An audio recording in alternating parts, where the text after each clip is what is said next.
Hey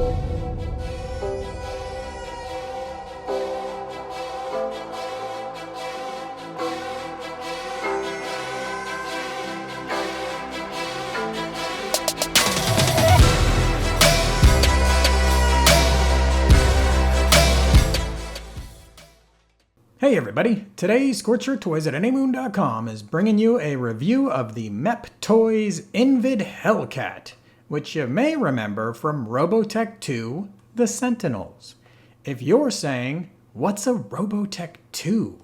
You can stream it on YouTube like I did to refamiliarize yourself.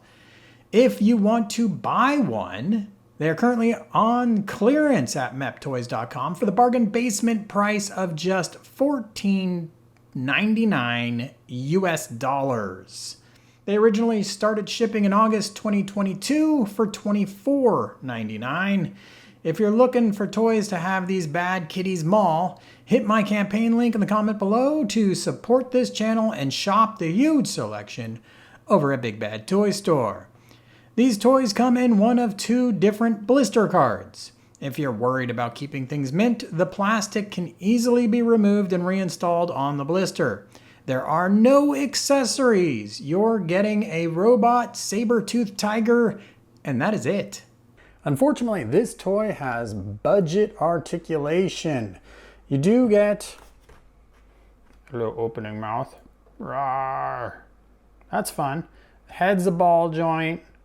Up, down, but you can see it's pretty limited. There is a nice little like twist as it turns, which can look kind of menacing.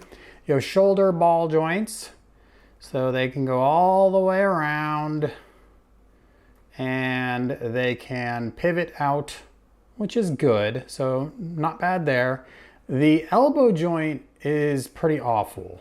So you only can come forward that far, and you can see the shape of the elbow prohibits that. And then it can come, it almost hyperextends a little bit. I'm sure if I pull this out, I can twist a little, but not much going on there. Then you have the actual wrist of the claw. Nothing like individual articulated claws, just this little backwards forwards motion. And again, I could probably twist the foot a little bit if I unhouse the ball joint more.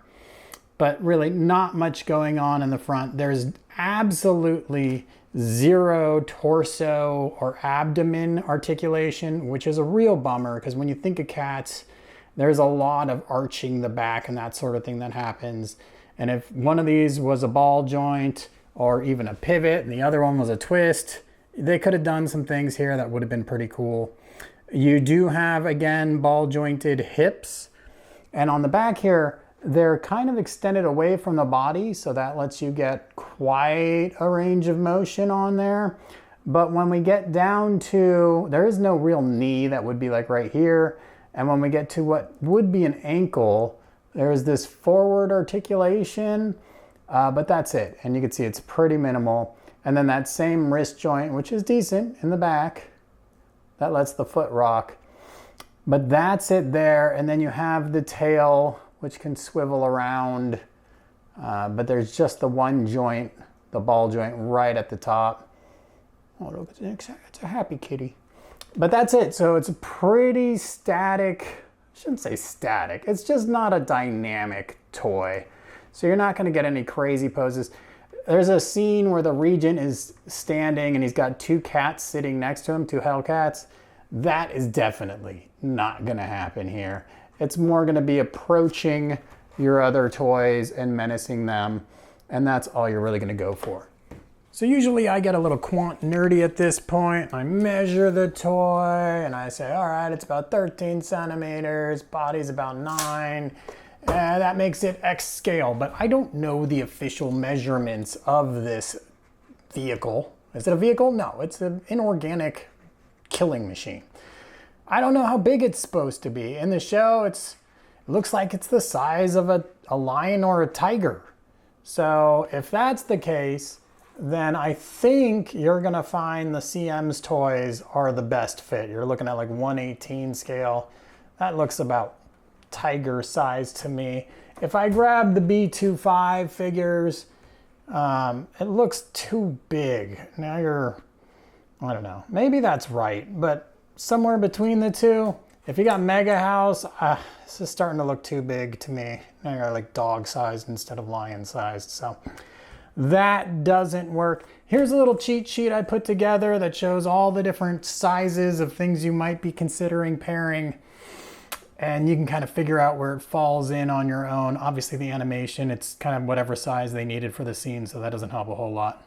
There's no metal here, but the only thing that I would look at and be like, ooh, I hope that doesn't break, would be the claws. And there's a softness to the plastic, which I think mitigates that a little bit. So the claws, the teeth, all of these things have a little flex to them, so hopefully that'll keep things from breaking.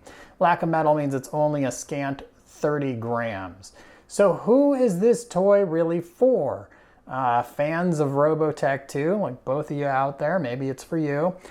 Fans of the Invid Hellcat design, maybe you're looking at it right now and you're like, hey, that looks pretty cool aesthetically. Like, sure, it's kind of a neat robot cat. I'll give it that. If you have a really good ride armor display and it's kind of boring because they don't have any bad guys to face off against, that might be a little cool accessory for you as well. For most people though, it's curiosity and probably one you're gonna pass on.